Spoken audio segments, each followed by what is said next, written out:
charged with murdering 2 people and wounding a third after traveling across state lines to confront anti-police violence protesters with an illegally possessed AR-15. He walked out of jail a few weeks ago after posting $2 million in cash bail. This massive sum of money was raised by supporters of Rittenhouse's, who rallied around him as a folk hero for his deadly actions in Kenosha, Wisconsin.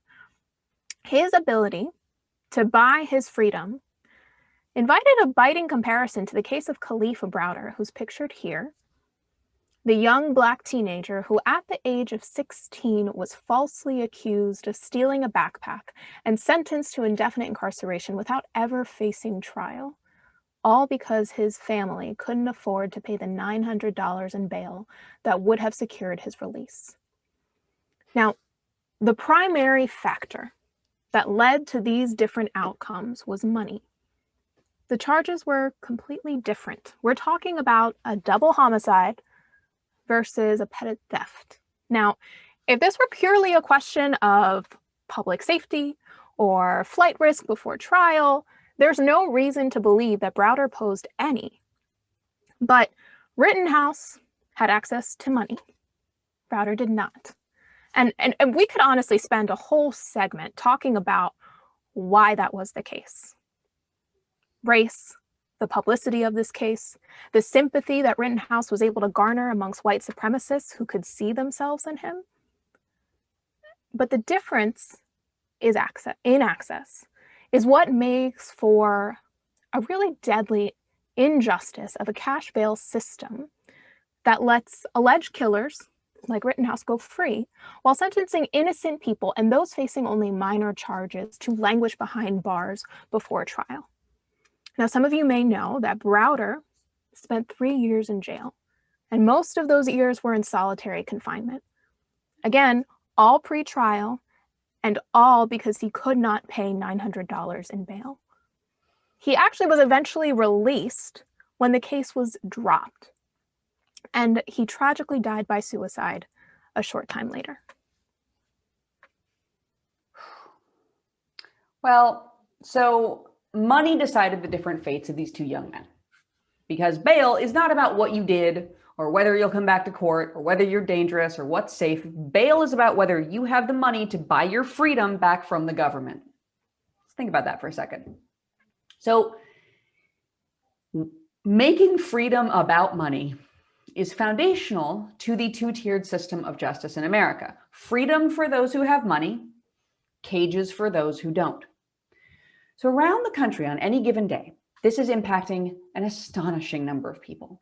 About 450,000 people are being held in jail without ever having been convicted of a crime. So before they even get their day in court, before trial.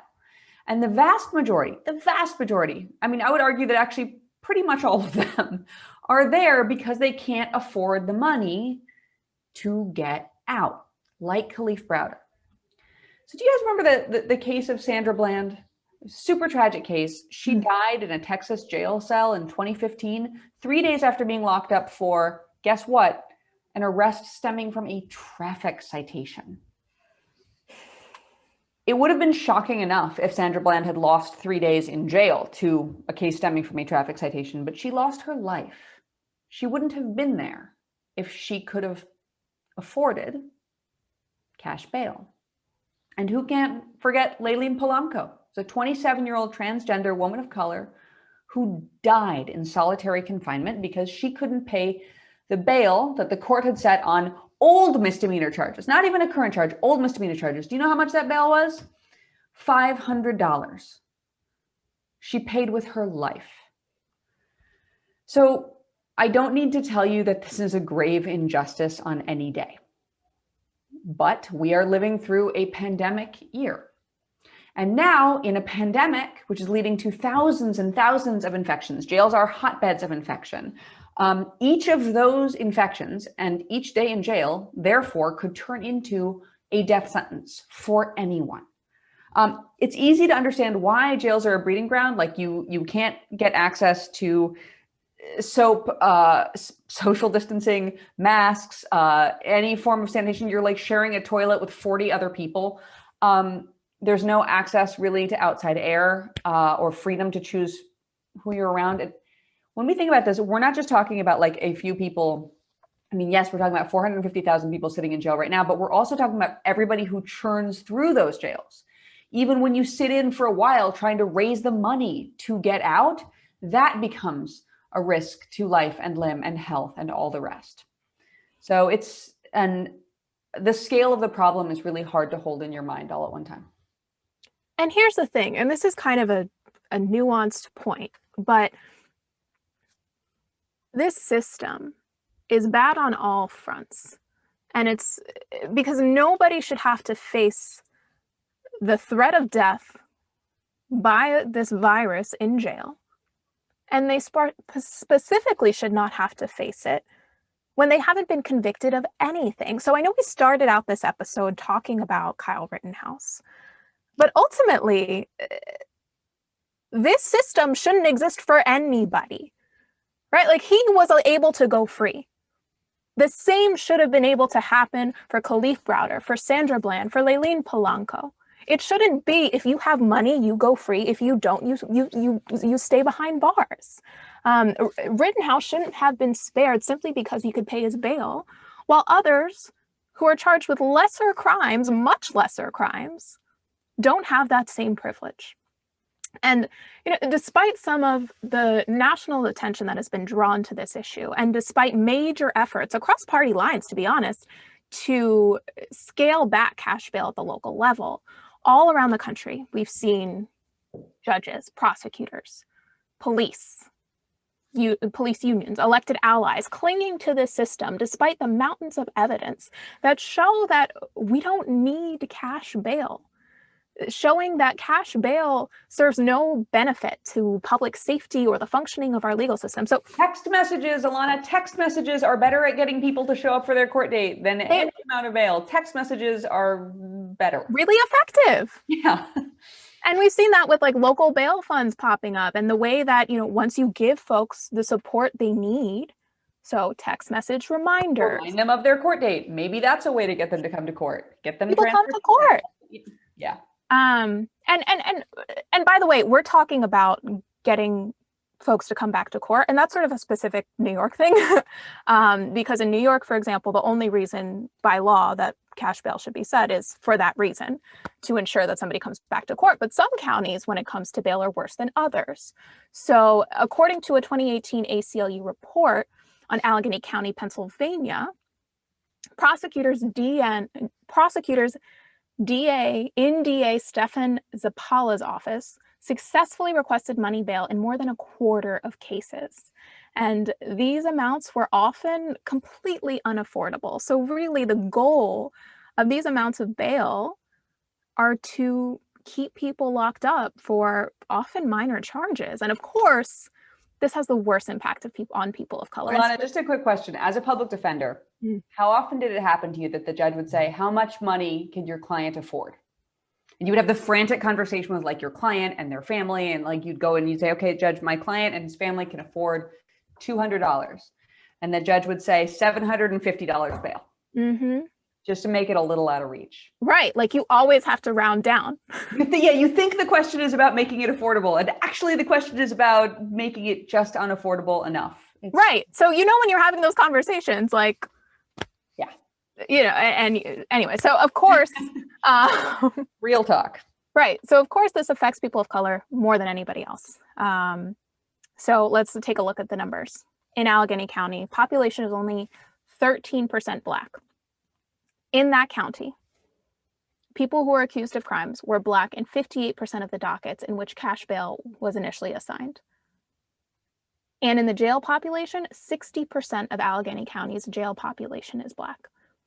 And this is something, and again, I think we can also just speak from personal experience too. Like, we had very few people who we represented who were white. And that's sort of, and particularly when people are incarcerated, I know that I saw that most of the folks who were getting released and who were able to pay their cash bail were not people of color. Just a quick aside into like the racial dynamics of the law. The law is a really not diverse profession. There's about 4% of lawyers who are Black, 4% of lawyers who are Latino. Like, it's a very, very, very white profession. So who are the judges? The judges are by and large very white people. And when they are looking out there and deciding how much bail to set on a person, one cannot avoid the factor of implicit, sometimes explicit, but largely implicit bias. I mean, this is part of when we're talking about structural types of forms of racism in the system. Part of what we're talking about is like, who's making the decisions and what biases do they have? So sorry to go down that cul-de-sac, but it has to be said. Absolutely. And honestly, I wish we had more time to sort of really delve into that, because I think there's something at play that, not something, we know what it is. There's race at play in this case as well. Because there are so many things, even though Kyle Rittenhouse didn't have direct access to money to pay this bail, there are so many reasons why he was able to gain that money. Yeah. And, troubling so I'll reasons. leave it at that. Yeah. But wait, Alana, we have a hero in this story. We have a hero. We need to talk about our hero in this story. Wait, I got to talk about one more villain before we talk about our hero. Yeah, always name the villains. I got to name one more villain. All right. And that's in New York, the state legislature, during the height of the pandemic, rolled back bail reform laws. Yeah. Like, that's the criminal justice reform that not reform. It was while Andrew Cuomo was being asked to let people out, he somehow, in a way that was actually totally untethered from any factor around him, found a way to throw more people who had never been convicted of a crime into jail. It makes me mad. Tell me about the hero. I need the hero now. Okay. Take some deep breaths, meditate, in through the nose, out through the mouth. All right. So we do have a cause for optimism, because this story, this is a really exciting moment in this country, right? These conversations are being had in a way that they weren't being had even 2 years ago. And now we've got Congresswoman-elect Cori Bush. She's from Missouri. And she recently wrote this article for The Appeal in which she explains her long-standing opposition to cash bail and lays out plans to continue her fight against it in Washington. So as an activist in St. Louis, Cori Bush fought against cash bail. She's got a real foundation in these issues. And like other jurisdictions across the country, St. Louis judges and prosecutors, with the robust support of police unions and tough on crime lawmakers, have continued to just throw people in jail before trial without a conviction just because they're too poor to buy their freedom. This is literally costing people their lives. And that is before any determination of guilt. To be clear, I am not saying it's okay to cost people their lives after they've been convicted. That's not okay either. But generally, it is especially appalling when somebody hasn't even been convicted of a crime and loses their life because they can't buy their freedom from the government. So even if people avoid the deadly threat of COVID, a few days behind bars, like, there is no arrest that has no consequences, right? You can be in jail for 24 hours and lose your job because you missed your shift, or you missed a job interview. You can lose your apartment because of that loss of income. Where does your kid go? Where does your pet go? I mean, you can get kicked out of school because of an arrest. You can get kicked out of mental health treatment programs or substance use treatment programs because of an arrest. An arrest, even just a couple weeks in jail, can sever someone's benefits, their access to the social safety net. Like, there is no arrest that cannot ruin a life. Every single arrest can derail someone's entire life, livelihood, stability, and chance of success. Right. Back to Cori Bush. Sorry, that's my soapbox issue. I was taking it all in. It's so true. No, it's so true. But let's talk more about Cori Bush. Yeah. So as a representative elect, and there was an Appeal article that Cori Bush wrote, and I want to talk a little bit about that article. And so here's a quote from her that I want to read. So she said, "When our freedom and justice are at stake, we cannot be silent. Elected leaders must have the courage to step past the fear-mongering and create smarter, stronger, and more humane systems to spur change. The most important thing to keep our communities safe isn't the local jail. It's local jobs, housing, schools, and healthcare." And we're seeing that elected district attorneys are increasingly starting to agree with that approach to the criminal legal system. So let's talk about another hero, Chesa Boudin, in San Francisco. who has done away with cash bail entirely. And we have so many candidates who are running on that platform as well, on the elimination of cash bail. It's not By a the way, theory anymore. It's a reality. It's happening. right. But by the way, read the receipts, because some candidates say they're going to elect cash bail and then they get elected and they don't do it. Not naming names, but I'm just going to say it. There is false advertising in the prosecutor race sphere. There is. But that's not the case in Chesapeake's office, because prosecutors in his office can only request pre-trial detention for people who face certain violent charges and who are believed to pose a super high risk of violence or flight.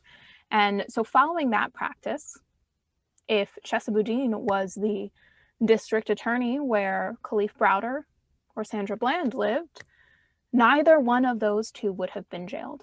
They might have been alive. They might have been alive. And in the case of Rittenhouse, he would have either been released before trial, or if prosecutors really believed him to be dangerous or a high flight risk, they would have asked for him to be held without the opportunity to just buy his way out. So what's really cool is that so often when we talk about these issues, we're in the position of like trying to educate people and be like, no, this is actually safer and better, and like better for the community and the economy and like all of these things. But right now, voters get it. Like, for the first time, this vision of making smarter choices and not choices that are just based on money is starting to have really serious appeal among voters.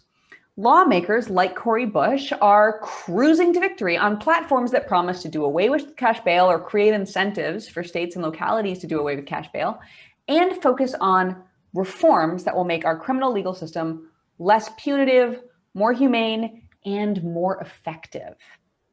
That's the really cool thing, right? It's like, it's not a mystery about what works. The problem is that what works is the opposite of what we do. So in New Orleans, for example, our former colleague, Angel Harris, full disclosure, she worked at the Justice Collaborative. She scored an upset victory over an incumbent for a judge position in New Orleans.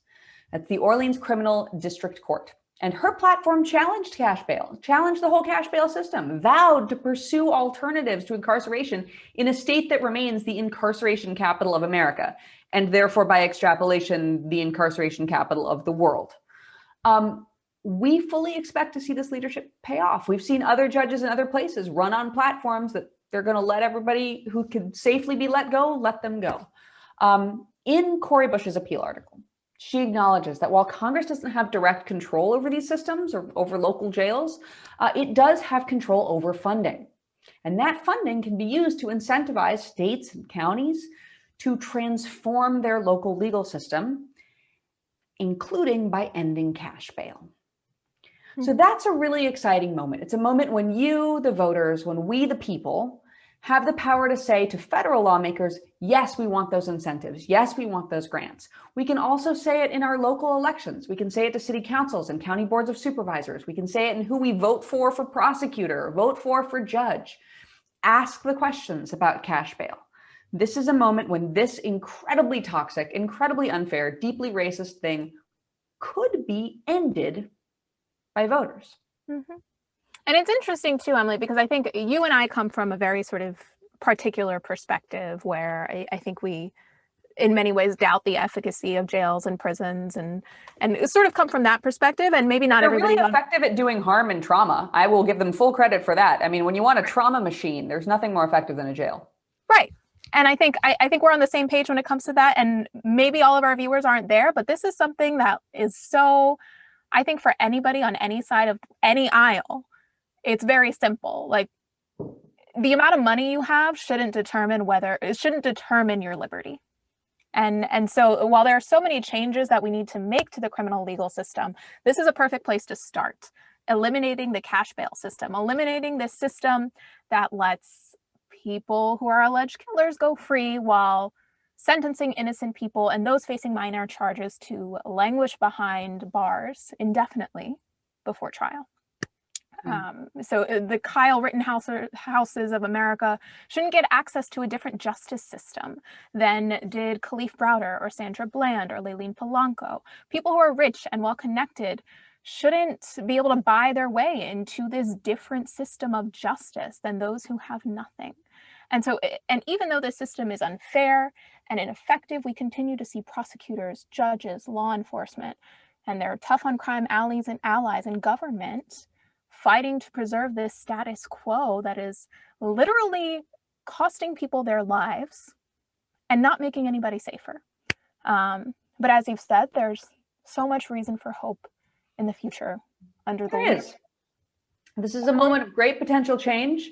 We've got Chesa Boudin, we've got others, you know, in San Francisco. We got Cori Bush, we've got Angel Harris, we've got, you know, I'm thinking of Judge Bynum in Houston. We've got a lot of people who are just, you know, taking this moment to make radical change and smart change that doesn't actually make anything worse. In fact, it makes a lot of things better. People get to keep their jobs, stay with their families. They can still come back to court. They can still be held accountable if they did something wrong.